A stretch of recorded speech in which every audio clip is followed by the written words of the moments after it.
সমস্যা নাই। আমি কিছু বলছি না, আমি তুই তোমার বাসায় যাও। বাংলাদেশের আইন কতটা জঘন্য হইলে এর মতো একটা মহিলা ধর্ষণ মামলা আমাকে দিতে পারে?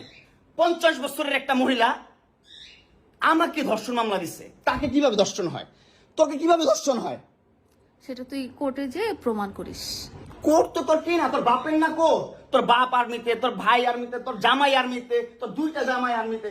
তোর তো আইন কি না? আর আমরা তো গরিব মানুষ, আমাদের তো সময় নাই, আমাদের তো এই সমাজে কোনো স্থায়ী নাই।